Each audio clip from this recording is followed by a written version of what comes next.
अभिनव झा की इस अनोखी कक्षा में आपका स्वागत है। हम लोग आज शुरू करने के लिए जा रहे हैं स्टैंडर्ड कॉस्टिंग का थ्योरी। स्टैंडर्ड कॉस्टिंग आपके चैप्टर नंबर 5 में है। चैप्टर नंबर 5 स्टैंडर्ड कॉस्टिंग के बारे में थ्योरी हम लोग चर्चा करेंगे। मुख्य रूप से इस चैप्टर को चर्चा करने का मेरा मुद्दा है सिंगल प्लान और पार्शियल प्लान के बारे में मैं आपको कुछ समझाना चाहता हूँ। तो सबसे पहले हम लोग बात करते हैं। सबसे पहला हमारा question, overhead variance should be viewed as interdependent rather than independent. Overhead variance को हमेशा आपको इंटरडिपेंडेंट देखना है। कभी भी कंक्लूजन करने के लिए जाते हो तो हर तरह के ओवरहेड वेरिएंस को आपको इंटरडिपेंडेंट यानी कि एक दूसरे पे निर्भर करते हुए देखना है, ना कि इंडिपेंडेंट, ना कि आइसोलेशन में देखना है। इस बात को एक्सप्लेन करना है। तो ओवरहेड वेरिएंस में यहाँ पर आप जब बात करते हो तो किसी भी फर्म या किसी भी ऑर्गेनाइजेशन, किसी भी कंपनी में जो ऑपरेशन एक एरिया का है वो दूसरे एरिया को अफेक्ट करता है। यहाँ तक कि एक एरिया का परफॉर्मेंस दूसरे एरिया के परफॉर्मेंस को कंपनसेट करता है। जैसा कि आप जानते हो एक एरिया का ऑपरेशन दूसरे एरिया के ऑपरेशन को अफेक्ट करता है और एक एरिया का परफॉर्मेंस दूसरे एरिया के परफॉर्मेंस को जो है अफेक्ट करता है। इसीलिए एडवाइस दिया जाता है मैनेजमेंट को कि आप जो है ओवरहेड वेरिएंस को इंटरडिपेंडेंट देखो, ना कि इंडिपेंडेंट। यानी कि आप वेरिएंस के बीच में रूम फॉर ट्रेड ऑफ जरूर से रखो, ठीक है, ताकि आप फाइनल कंक्लूजन सही ले सको। ऐसा ना हो कि एक एरिया में फेवरेबल है और वेरिएंस का आपने निकाला और फेवरेबल वेरिएंस है उसके हिसाब से आप कंक्लूड कर लो। नहीं, आप ओवरऑल बेसिस पर एक बार देख लो, यानी कि रूम फॉर ट्रेड ऑफ रखो और ओवरऑल बेसिस पर देखो ओवरहेड को इंटरडिपेंडेंट मानकर, और तब आप कंक्लूड करो कि आप सही रास्ते जा रहे हो कि नहीं जा रहे हो। उसके बाद जब आपको प्रॉब्लम का पता चल जाएगा कि ये हमारा वेरिएंस है, ओवरऑल बेसिस पे ओवरहेड वेरिएंस है हमारा, और अगर वो अनफेवरेबल है तो फिर रीजन ढूंढो कि वो रीजन कंट्रोलेबल है या अनकंट्रोलेबल है। अगर वो रीजन अनकंट्रोलेबल है तब तो फिर स्टीयरिंग कमिटी वगैरह सब बनाओ और वो बाद में डिस्कशन करने का मुद्दा है, स्ट्रैटेजिक लेवल डिसीजन चाहिए। लेकिन अगर कंट्रोलेबल है तो इमीडिएट आपको एक्शन लेना जरूरी है, ठीक है। तो इस हिसाब से देखा जाएगा कंट्रोलेबल है कि इनकंट्रोलेबल है, ठीक है, अनकंट्रोलेबल है, सॉरी, ठीक है। यहां पर बोलता है कि प्रॉब्लम सॉल्वर की तरह ट्रीट नहीं करना चाहिए कभी भी वेरिएंस को। हमेशा वो प्रॉब्लम को इंडिकेटर या फिर प्रॉब्लम का ट्रिगर करने वाला समझना चाहिए। अगर किसी भी ओवरहेड का आप बेटर पिक्चर लाना चाहते हो तो वेरिएंस को जो होता है वो आइसोलेशन में आपको नहीं देखना चाहिए। इस तरह से हम लोगों ने देखा overhead variance should be viewed as interdependent rather than independent. इसमें सबसे पहले हम लिख सकते हैं कि एक एरिया का ऑपरेशन दूसरे अदर एरिया को अफेक्ट करता है। दूसरा, एक एरिया का परफॉर्मेंस दूसरे एरिया के परफॉर्मेंस को भी अफेक्ट करता है। इसीलिए हम मैनेजमेंट को एडवाइस देते हैं कि एक एरिया का फेवरेबल देख के आप कंक्लूड फटाक से मत करो। आप जो है सबसे पहले क्या करो, ओवरऑल बेसिस पर देखो। अगर सब कुछ फेवरेबल है तभी आप जो है बोल सकते हो कि फेवरेबल है, ठीक है। यानी कि वेरिएंस के बीच में रूम फॉर ट्रेड ऑफ रखना जरूरी है। देखो ऐसे कीवर्ड्स लिखना बहुत जरूरी होते हैं, क्योंकि ऐसा रूम फॉर ट्रेड ऑफ ऐसे वर्ड्स आप इस्तेमाल करते हो तो आपका आंसर जो है प्रैक्टिस मैनुअल में ये सब यूज किया गया है। इसकी वजह से आपको ध्यान देना है कि रूम फॉर ट्रेड ऑफ जो है ये सारी चीजें अगर आप ऑब्जर्व करते हो तो आपको एग्जाम हॉल में क्लिक कर सकता है और आप लिख सकते हो। मैं रटने के लिए नहीं बोल रहा हूं, लेकिन मैं एक आपको कोशिश करना है हमेशा कि आप प्रैक्टिस मैनुअल स्टडी मटेरियल के हिसाब से ही अपना आंसर लिखो, ठीक है। तो यहाँ पर जो है ओवरहेड वेरिएंस को ट्रीट नहीं करना चाहिए प्रॉब्लम सॉल्वर की तरह। और उसके बाद बेटर पिक्चर के लिए ओवरहेड वेरिएंस को आप आइसोलेशन में ना देखो, ठीक है। इस तरह से हम लोगों ने एक्सप्लेन किया कुछ बातों को। अब हम लोग अगले क्वेश्चन पे आते हैं। How are cost variance disposed of in standard costing system. Standard costing system में आप कॉस्ट वेरिएंसेस को कैसे डिस्पोज्ड ऑफ करते हो। वेरिएंस तो अब आ गया, अब आपको उसको राइट ऑफ भी करना है। तो सिंगल प्लान और पार्शियल प्लान में हम लोग जो है एडजस्टमेंट के बारे में मेन एंट्री पास करते हैं, लेकिन यहाँ पर हमारा सवाल पूछा है कि कैसे कैसे जो है डिस्पोज्ड ऑफ किया जाता है। पूरे के पूरे इंडस्ट्री में जो है कोई भी फिक्स्ड मेथड नहीं है कॉस्ट वेरिएंसेस को डिस्पोज्ड ऑफ करने का। इंडस्ट्री में कोई भी फिक्स्ड फॉर्मूला या मेथड नहीं है कैसे डिस्पोज करना है, लेकिन 3 कॉमन ट्रेंड चलते आ रहा है। 3 तरीके से जो है डिस्पोज्ड ऑफ किया जा सकता है। सबसे पहले जितने भी वेरिएंस आपके आते हैं उसको प्रॉफिट एंड लॉस अकाउंट में ट्रांसफर कर दो, ठीक है, प्रॉफिट एंड लॉस अकाउंट में ट्रांसफर कर दो। तो ये सबसे पहला कंसेप्ट है कि भाई ट्रांसफर कर दो सारे के सारे। दूसरा बोलता है कि काय को प्रॉफिट एंड लॉस अकाउंट में ट्रांसफर करोगे, प्रोराटा बेसिस पर सारे वेरिएंस को कॉस्ट ऑफ सेल्स, WIP और फिनिश गुड्स में एलोकेट एलोकेट कर दो वेरिएंस को प्रोराटा बेसिस पर कॉस्ट ऑफ सेल्स WIP और फिनिश्ड गुड्स में जो है वो एलोकेट कर दो। और तीसरा तरीका जो है फॉलो किया जाता है, जितने भी क्वांटिटी वेरिएंस टाइप के वेरिएंस होते हैं उसको प्रॉफिट एंड लॉस अकाउंट में डालो। क्वांटिटी वेरिएंस टाइप के जो वेरिएंस होते हैं उसको प्रॉफिट एंड लॉस अकाउंट में डालो, और प्राइस वेरिएंस टाइप के जो वेरिएंस होते हैं उसको एलोकेट कर दो प्रोराटा बेसिस पर, एलोकेट कर दो कॉस्ट ऑफ सेल्स में, WIP में, और फाइनल प्रोडक्ट में यानी कि फिनिश्ड गुड्स में यानी कि आपकी इन्वेंट्री में। तो इस तरह के से हम लोगों ने देखा how are cost variance disposed of in standard costing system, इसके बारे में हम लोगों ने चर्चा की। अब हम लोग हमारे अगले क्वेश्चन पे आते हैं। Calculation of variance is in an standard costing is not an in itself, अपने आप में जो है ये समाधान नहीं है, not an end in itself but a means to an end, ये एकमात्र माध्यम है, मतलब ये एकमात्र रास्ता है, ना कि समाधान है, ऐसा बताया गया है। ठीक है, तो यहाँ पर हम लोगों को इस बात को डिस्कस करके बताना है कि ये आप कैसे कह सकते हो कि calculation of variance in standard costing is not an end in itself but a means to an end.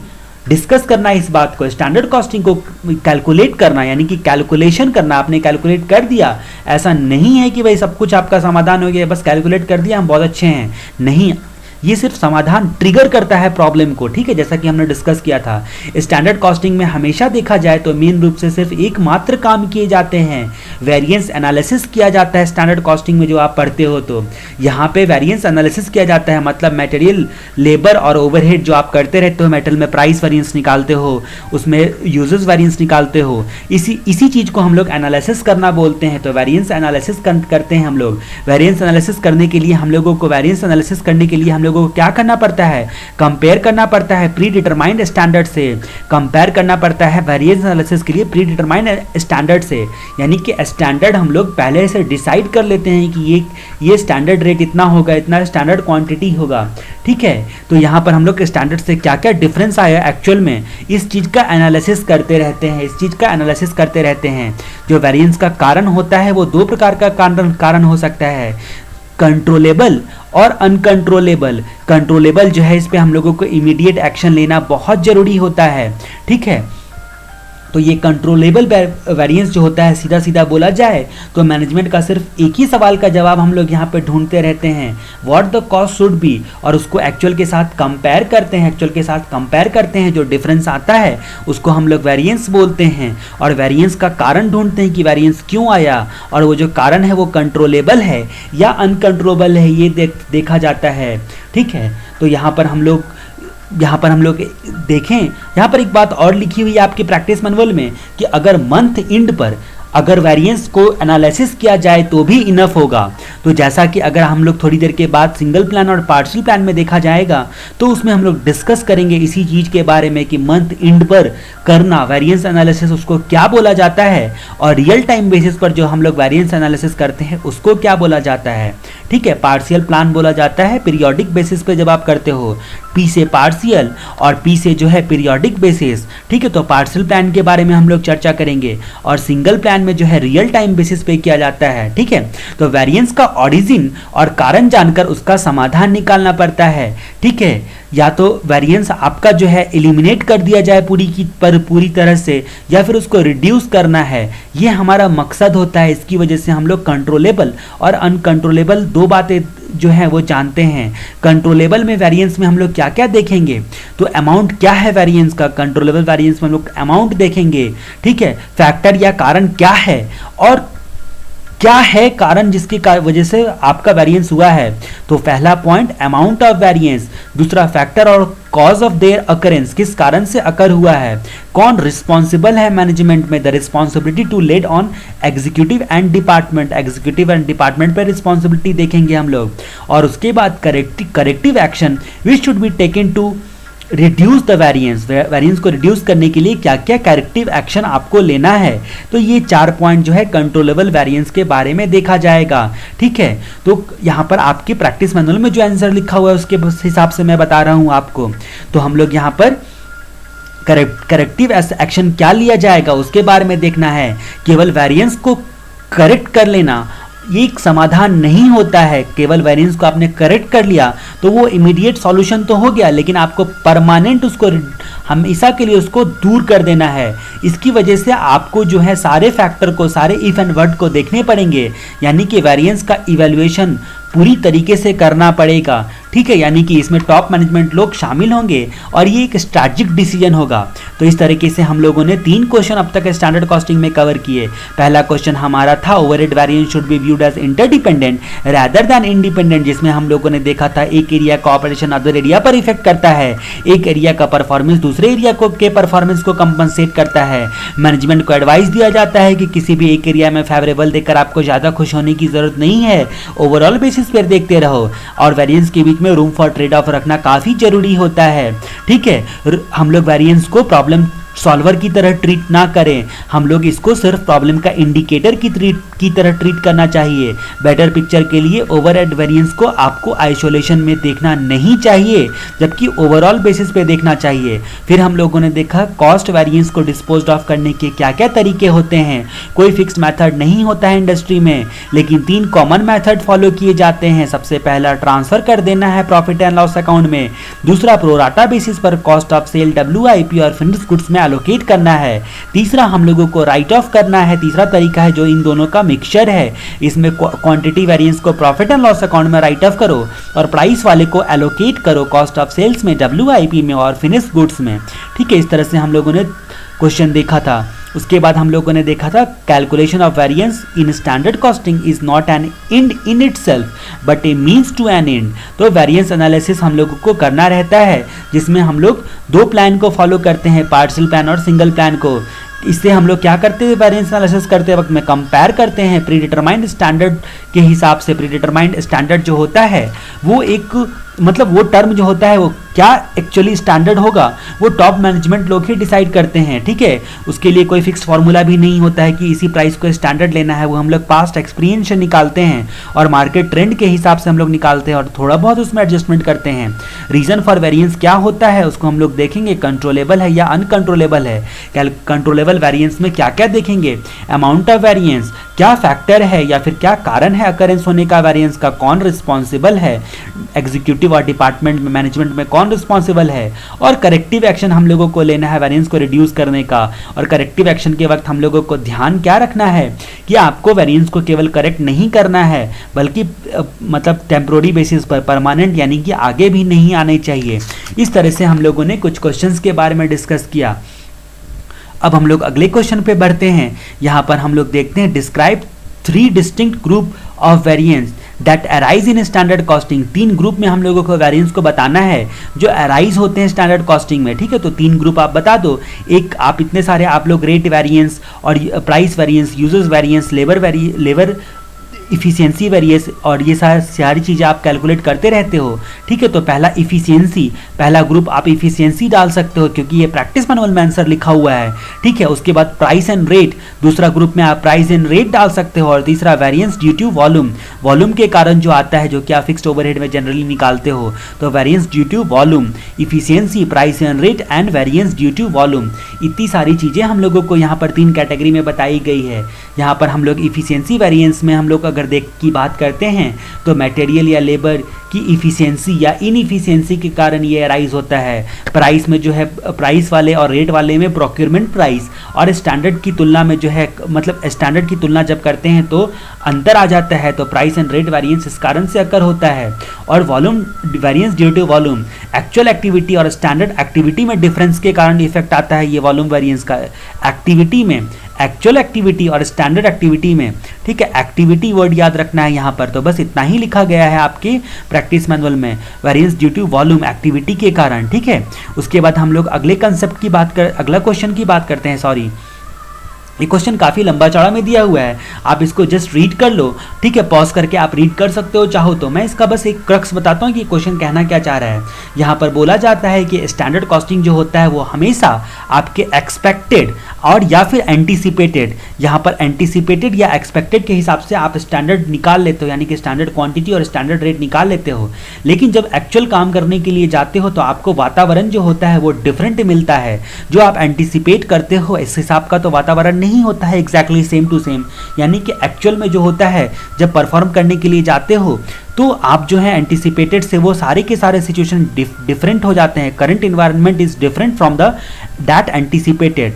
तो यहाँ पर आप क्या कारण बताओगी कि मैनेजरियल परफॉर्मेंस की कमी के कारण ऐसा हुआ है? नहीं, सिचुएशन भी तो आपने कुछ और उम्मीद लगा के बैठे थे सिचुएशन ऐसा रहेगा, पर सिचुएशन वैसा हो गया, ठीक है। तो ये कारण से आप मैनेजमेंट वाले को कितना कोसोगे कि भाई आपके परफॉर्मेंस अच्छे नहीं थे, इसकी वजह से ऐसा हुआ है। आप हमेशा तो नहीं कर सकते हो। इस बात पर कमेंट करना है, comment on the statement and how will you deal with the situation with reference to material and labour variance. Material और लेबर वेरिएंस के बारे में आपको डील करना है, डील भी करना है, मतलब एग्जांपल लेके बताना भी है कि इस सिचुएशन में क्या फर्क पड़ा, ठीक है। तो यानी कि एक तरीका आपको क्या करना पड़ेगा कि आप अपना स्टैंडर्ड रेट और स्टैंडर्ड क्वांटिटी को भी आप रिवाइज करो, ठीक है। वक्त के साथ साथ सिचुएशन के हिसाब से अपडेट करो। आपने सोचा था कि 10 किलो जो है 10 केजी जो है मटेरियल लगेगा, आपने सोचा था कि 10 केजी मटेरियल लगेगा, लेकिन वातावरण के हिसाब से आप देख रहे हो कि उस सिचुएशन में आप देख रहे हो कि प्रोडक्ट जो है मार्केट में पूरे के पूरे एडवांस वर्जन के चल रहे हैं, जिसमें लोग जो है अच्छी और एक यूनिट लगा देते हैं और 1 केजी लगा देते हैं, ठीक है। तो 11 केजी एक्चुअल में आ रहा है। तो आप स्टैंडर्ड को भी रिवाइज करो, ना कि केवल आप एक्चुअल को देखो। सिचुएशन के हिसाब से आपको थोड़ा बहुत स्टैंडर्ड को भी एडजस्टमेंट करना जरूरी होता है, लेकिन बहुत प्रैक्टिकल डिफिकल्टीज आती है स्टैंडर्ड को एडजस्टमेंट करने में, ठीक है। तो ये सारी चीज़ें इसके क्वेश्चन के आंसर में लिखी हुई है। एंटिसिपेटेड और एक्चुअल वातावरण जो होता है वो एग्जैक्टली सेम नहीं हो सकता है, जनरली ऐसा तो होता नहीं है, ठीक है। ऐसी स्थिति में मैनेजमेंट परफॉर्मेंस का मेजर कर पाना, मतलब मैनेजमेंट ठीक से परफॉर्म किया कि नहीं किया है, इस बात को जान पाना प्रैक्टिकल नहीं हो पाता है, काफ़ी डिफिकल्ट होता है ये चीज़, ठीक है। इंडस्ट्री में कोई फुल प्रूफ तरीका नहीं होता है जिसके हिसाब से हम लोग मैनेजरियल परफॉर्मेंस को बदलते वातावरण के हिसाब से भी हम लोग एग्जैक्टली मेजर कर पाए, एग्जैक्टली जज कर पाएँ, ठीक है। यानी कि प्राइस में जो है स्टैंडर्ड प्राइस और स्टैंडर्ड क्वांटिटी में यहाँ पर practical difficulty faced by industry क्या है ये हम लोगों ने देखा। Anticipated and actual environment can't be exactly same, ठीक है। उसके adjustment in standard is required. Standard quantity और स्टैंडर्ड प्राइस जो है उसमें एडजस्टमेंट करना बहुत जरूरी हो जाता है आपको चेंजिंग सिचुएशन के हिसाब से, ठीक है। लेकिन एक बात और बताई गई है कि हर बार every time adjustment is not good. हर बार एडजस्टमेंट करना अच्छा भी नहीं होता है और पॉसिबल भी नहीं होता है और डिफिकल्ट भी होता है, ठीक है। तो इस सिचुएशन के साथ, इस सिचुएशन के कारण आप बोल सकते हो कि आप जो हैं एग्जैक्ट मैनेजरियल परफॉर्मेंस को जज नहीं कर सकते हो। इस कारण से आप बोल सकते हो कि आप एग्जैक्ट मैनेजरियल परफॉर्मेंस को जज नहीं कर सकते हो ठीक से, क्योंकि वातावरण बदल गया। आपको अब मैनेजमेंट वालों को आरोप लगा के क्या फ़ायदा कि भाई आपकी गलती के कारण ऐसा हुआ है। अब हमारा लास्ट क्वेश्चन आता है इसमें, state the features of partial plan of standard cost accounting procedure. यहाँ पर फीचर्स बताने हैं हमें पार्शियल प्लान के। अब सिंगल प्लान और पार्शियल प्लान क्या होता है इस कंसेप्ट को समझे बिना हम लोग पार्शियल प्लान के फीचर्स को बताएं तो वो उचित नहीं होगा, इसीलिए हम लोग एक बार रिवाइज करते हैं क्या होता है सिंगल प्लान और पार्शियल प्लान। इसके कंसेप्ट को आपने पढ़ा होगा आईपीसीसी में कि अकाउंटिंग का मैनर क्या होता है, इंटीग्रेटेड और नॉन इंटीग्रेटेड। स्टैंडर्ड कॉस्टिंग में जो आप वेरिएंस होते हैं उसके अकाउंटिंग का मैनर जो होता है वो इंटीग्रेटेड मैनर में, यानी कि हेड ऑफिस पर सेंट्रल सिस्टम करके यूज करके आप अकाउंटिंग करते हो। दूसरा नॉन इंटीग्रेटेड होता है, ठीक है। यहाँ पर हम लोग टाइप ऑफ प्लान की चर्चा करेंगे, ना कि मैनर ऑफ अकाउंटिंग के बारे में। सबसे पहला हमारा पार्शियल प्लान। पार्शियल प्लान तो पी से पार्शियल मैंने बोला था और पी से पीरियड एंड, यानी कि पीरियड एंड पे हम लोग इसमें एनालिसिस और एडजस्टमेंट करते हैं। दूसरा प्लान है हमारा सिंगल प्लान। सिंगल प्लान यानी कि रियल टाइम बेसिस पर, यानी कि अकरेंस के साथ ही साथ हम लोग वेरिएंस एनालिसिस करते हैं और उसका एडजस्टमेंट करते हैं, ठीक है। तो वेरिएंस एनालिसिस आप कब करते हो, अकरेंस होते के साथ। तो जाहिर सी बात है कि जैसे ही मिस्टेक हुआ वैसे ही आपको पता चल गया तो आप उसको जल्दी से और अच्छे तरीके से ठीक कर पाओगे।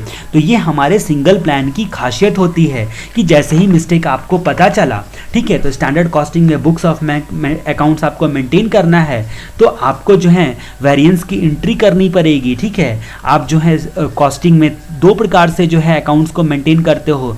मैनर आपका दो होता है, इंटीग्रेटेड और नॉन इंटीग्रेटेड, ठीक है। इंटीग्रेटेड मैनर में जब आप मेंटेन करते हो तो हेड ऑफिस पर सेंट्रलाइज सिस्टम से जो है बुक्स ऑफ अकाउंट्स को आप मेंटेन करते हो। जब बैंक कैश, डेटर्स, क्रेडिटर्स, इन सब की बात हम लोग करते हैं तो इंटीग्रेटेड मैनर में जो यूज़ किया जाता है, ठीक है, मैं आईपीसीसी आपको थोड़ा थोड़ा याद करवा रहा हूँ। बैंक, कैश, डेटर्स, क्रेडिटर्स, ये सब जो होता है तब इंटीग्रेटेड मैनर में होता है। जब लेकिन cost control, general ledger adjustment, nominal ledger, ये सारी चीज़ें आप सुनते हो तो आपको नॉन इंटीग्रेटेड मैनर की याद आती है।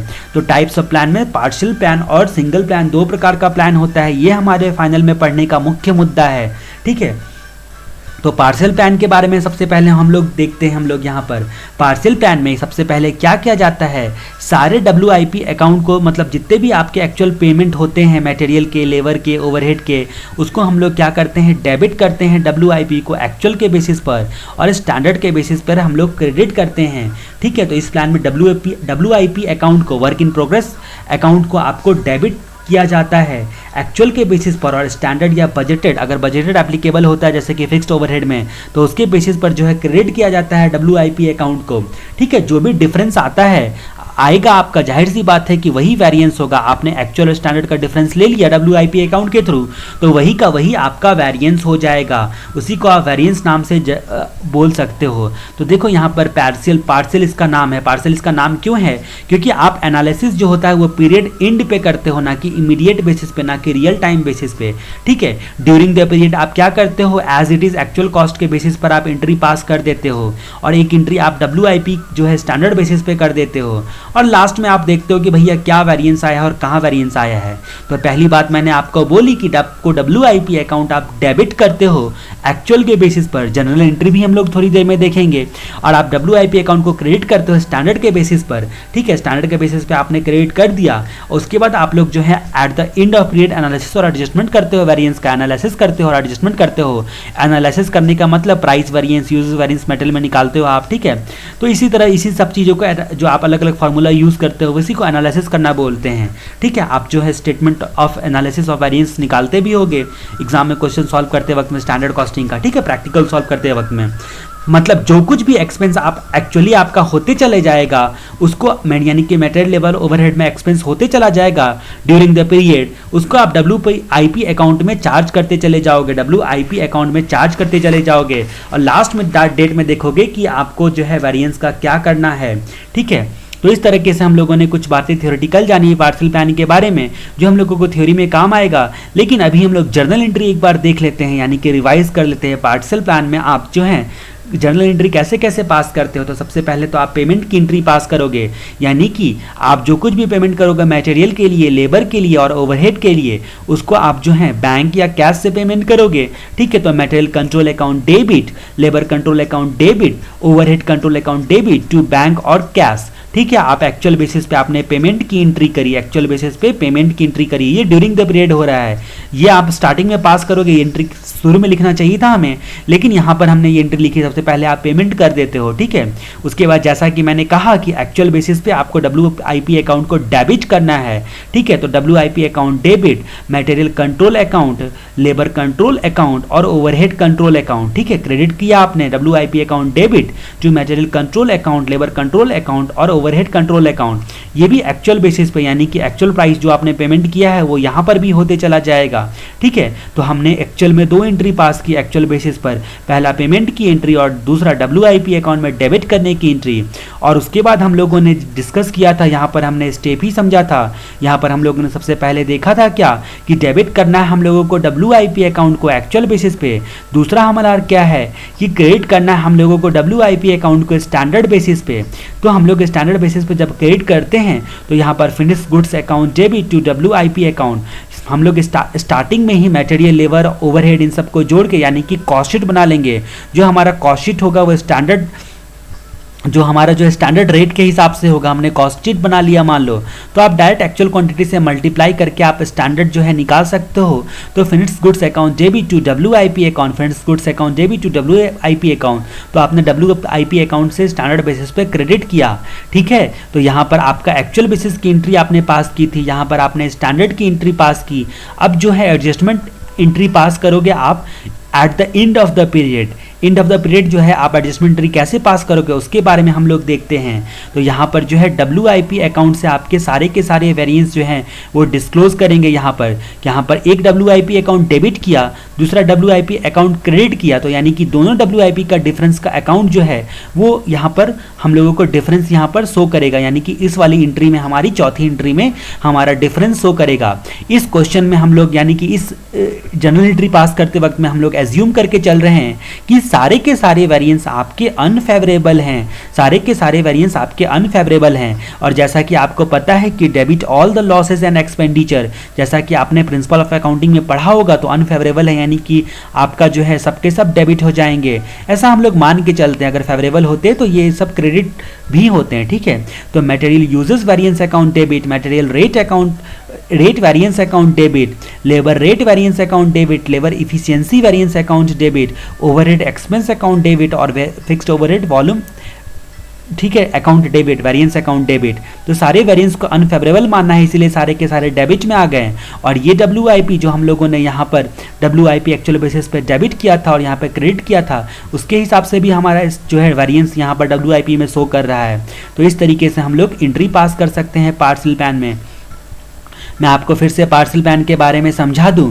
पार्सल प्लान में हम लोगों ने देखा टाइप ऑफ प्लान दो होते हैं। पार्सल प्लान में हम लोग क्या करते हैं, पीरियड के अंत में एनालिसिस और एडजस्टमेंट करते हैं। दूसरा सिंगल प्लान में हम लोग जो है वेरिएंस होते के साथ, अकर होते के साथ ही स्टैंडर्ड और एक्चुअल में जैसे डिफरेंस होता है वैसे ही हम लोग एनालिसिस और एडजस्टमेंट करते हैं। मैनेजमेंट को रिपोर्ट होता है और मैनेजमेंट उसको ठीक करता है, कंट्रोलेबल अगर है तो पार्सल प्लान में हम लोगों ने देखा कि सबसे पहले हम लोगों को डेबिट करना है WIP अकाउंट को एक्चुअल बेसिस पे, दूसरा क्रेडिट करना है WIP अकाउंट को स्टैंडर्ड के बेसिस पे, और लास्ट में फिर एनालिसिस और एडजस्टमेंट करना है। तो यहाँ पर हम लोग देखें, हम लोगों ने एंट्री में देखा पार्सल प्लान में पेमेंट की एंट्री सबसे पहले हम लोगों ने करी, material control account debit, labour control account debit, overhead control account debit actual basis पे, और उसके बाद बैंक और कैश। उसके बाद हम लोगों ने WIP अकाउंट जो है एक्चुअल बेसिस पे हम लोगों ने डेबिट किया, WIP account debit to material control account, to labour control account और टू ओवरहेड कंट्रोल अकाउंट। ये सारी एंट्री उठ के यहाँ पे चली आई एक्चुअल बेसिस वाली।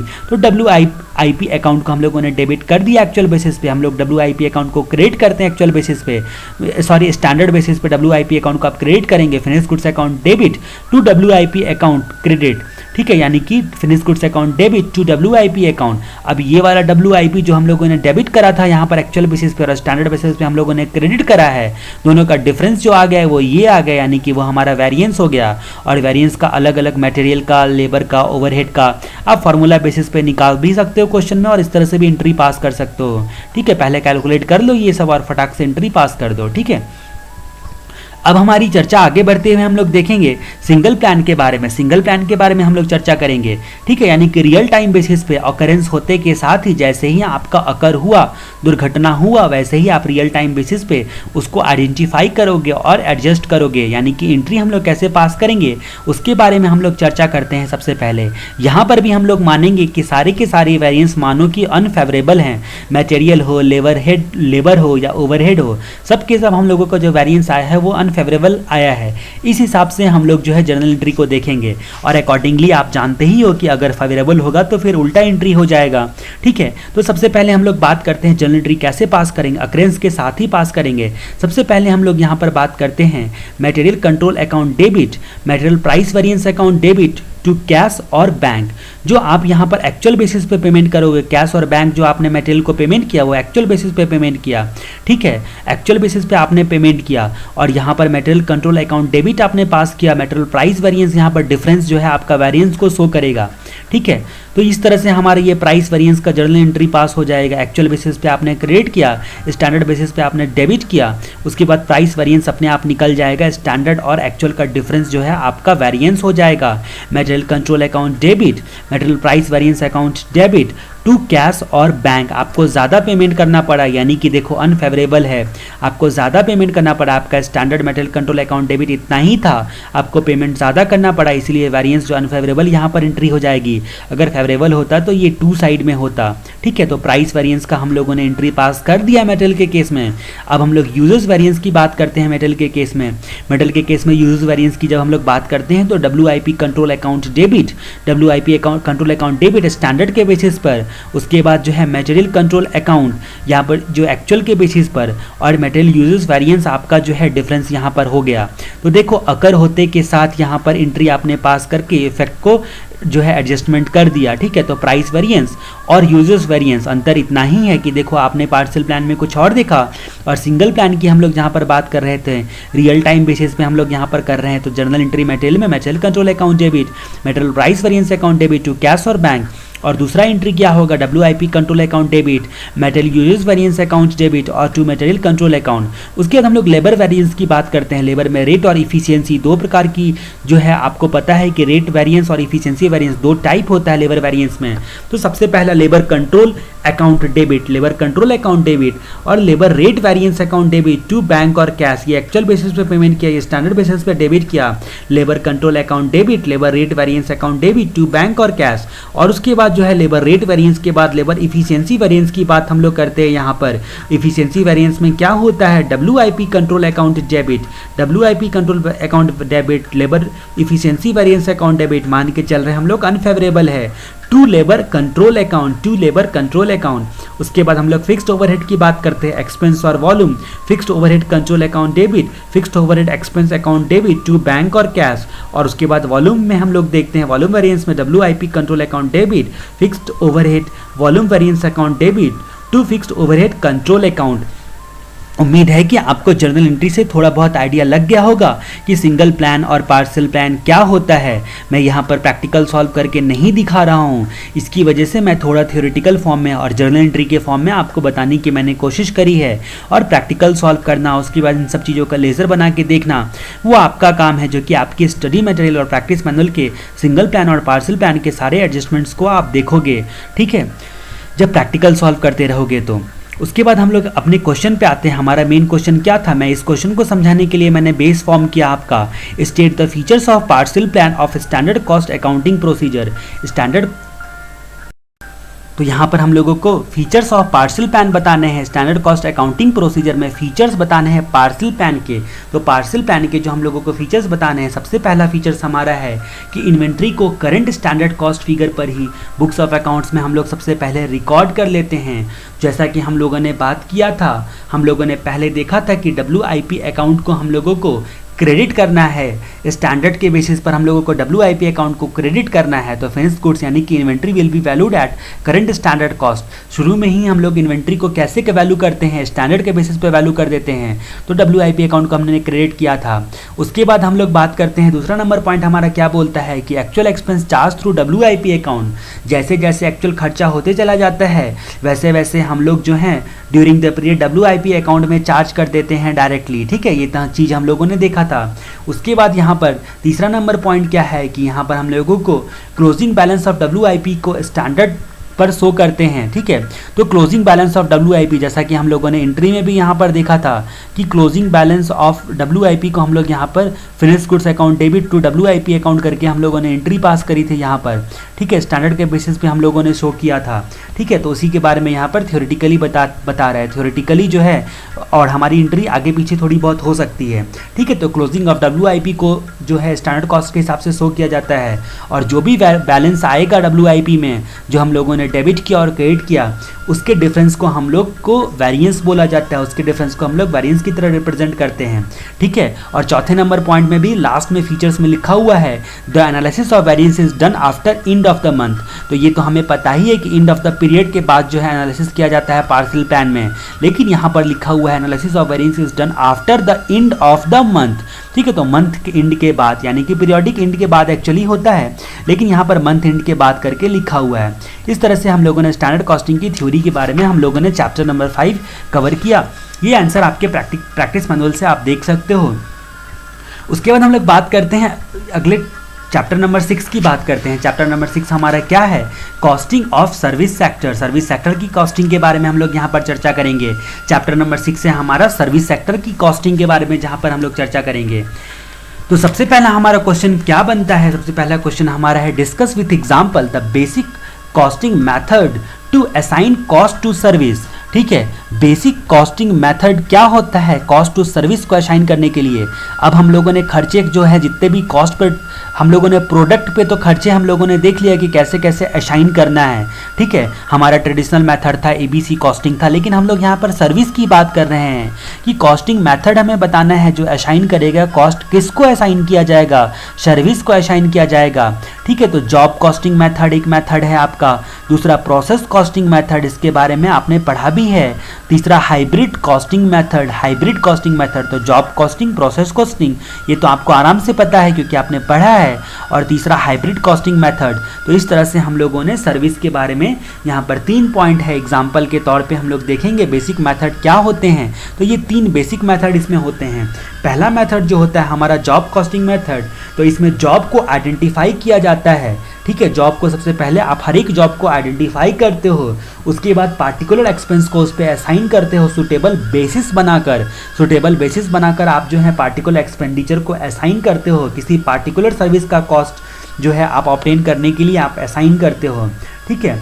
जैसे कि एग्जांपल है अकाउंटिंग फर्म, ठीक है, एडवर्टीजमेंट का जो कैंपेनिंग होता है वो, ठीक है, तो जॉब कॉस्टिंग में। दूसरा हम लोग प्रोसेस कॉस्टिंग की बात करते हैं।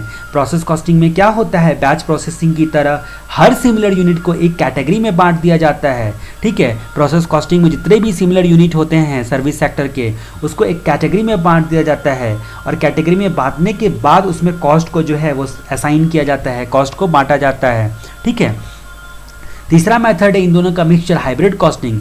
ये कॉम्बिनेशन होता है जॉब कॉस्टिंग और प्रोसेस कॉस्टिंग का, ठीक है। यहाँ पर मतलब कि कॉम्बिनेशन होता है, कहने का मतलब क्या है कि कुछ सर्विस को जॉब के बेसिस पर और कुछ को हम लोग प्रोसेस कॉस्ट अकाउंटिंग के कंसेप्ट के बेसिस पर हम लोग जो हैं वो डिस्ट्रीब्यूट करते हैं, मतलब कोई एक मेथड को फॉलो नहीं करते हैं। तो जॉब कॉस्टिंग और प्रोसेस कॉस्टिंग में देखा, इस प्रोसेस कॉस्टिंग में हम लोगों ने देखा कि ये बैच प्रोसेसिंग की तरह इसमें सिमिलर यूनिट को एक कैटेगरी में बांट दिया जाता है और उसके बाद उस कैटेगरी को कॉस्ट असाइन कर दिया जाता है, ठीक है। तो इस तरीके से हम लोगों ने देखा कि basic costing method to assign cost to service. उसके बाद हम लोग अगले क्वेश्चन की बात करते हैं, give an appropriate cost unit for each of the following service sector.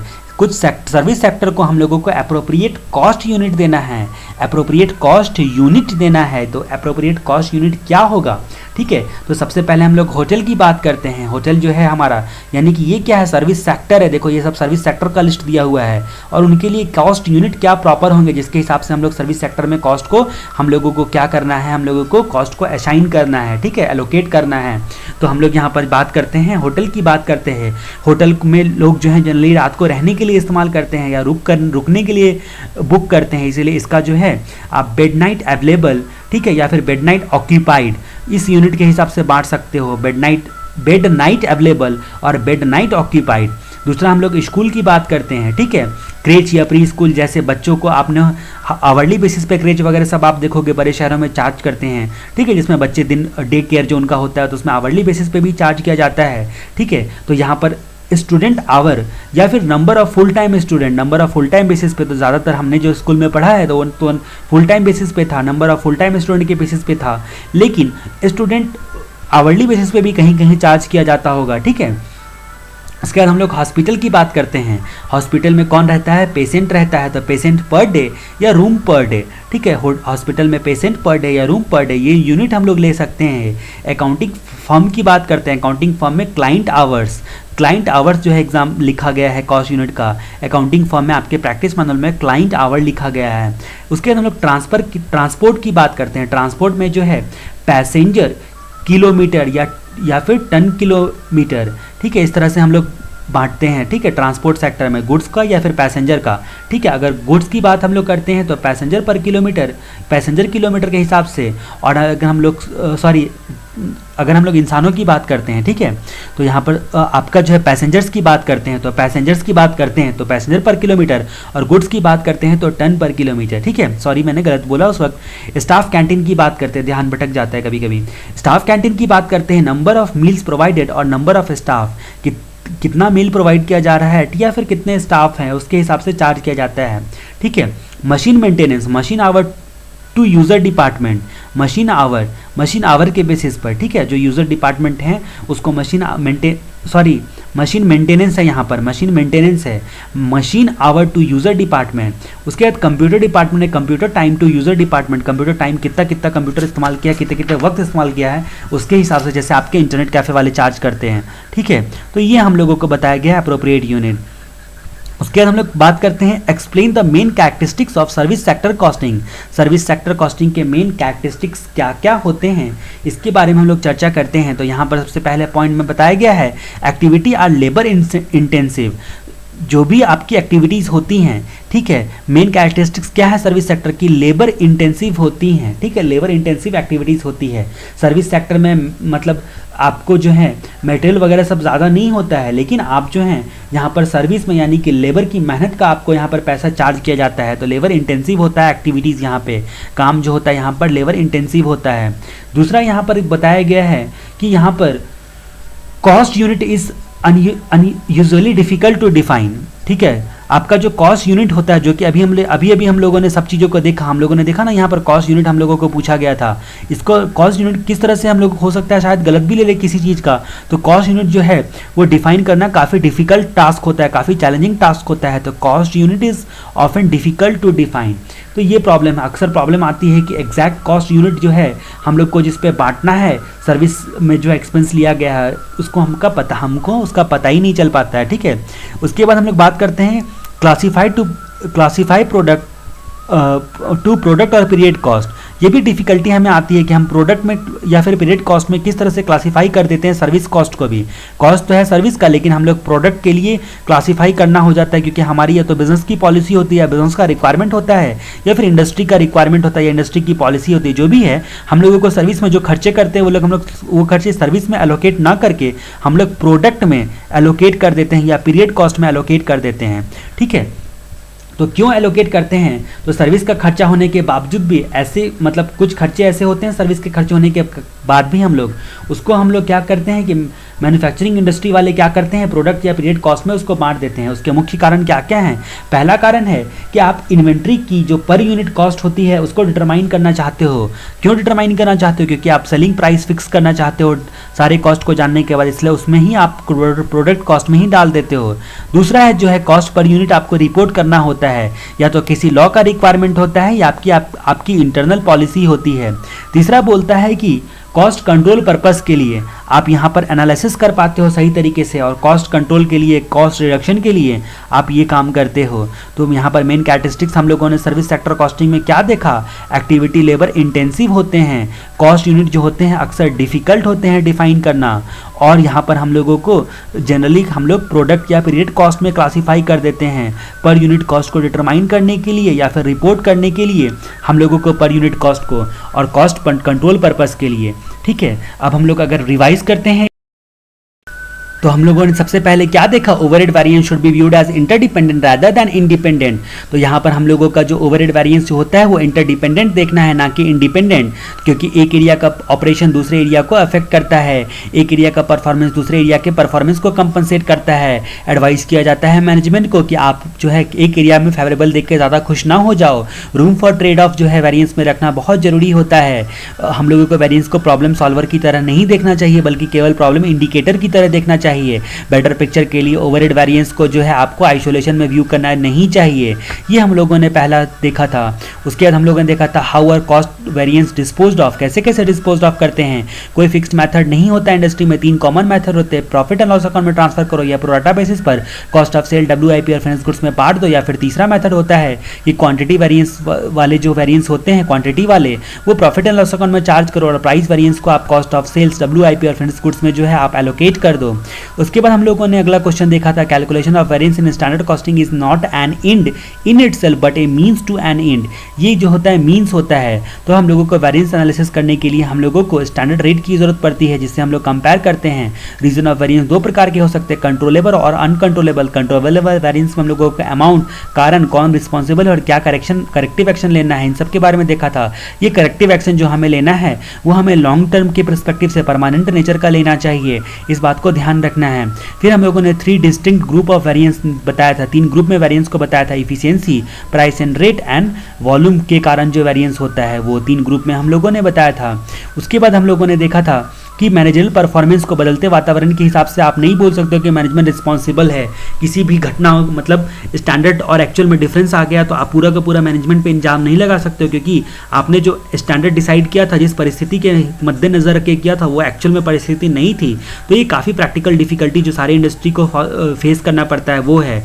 एंटीसिपेटर और जो है एक्चुअल हमेशा एग्जैक्टली सेम नहीं होता है, इसीलिए हम लोगों को कंटिन्यूस बेसिस पर स्टैंडर्ड में भी एडजस्टमेंट करने की ज़रूरत होती है, ठीक है, चेंजिंग सिचुएशन के हिसाब से। लेकिन हर एक वक्त एडजस्टमेंट करना जो होता है वो अच्छा नहीं होता है, ठीक है। इस सिचुएशन के कारण यहाँ पर बहुत सारी डिफिकल्टी अराइज होती है जजमेंट करने में मैनेजर के परफॉर्मेंस को। उसके बाद अगर आप प्रैक्टिस में बात करते हो तो कोई एक प्रैक्टिकल एग्जाम्पल भी लिखा हुआ है जिसको आप गो थ्रू कर लो, आपको समझ में आ जाएगा।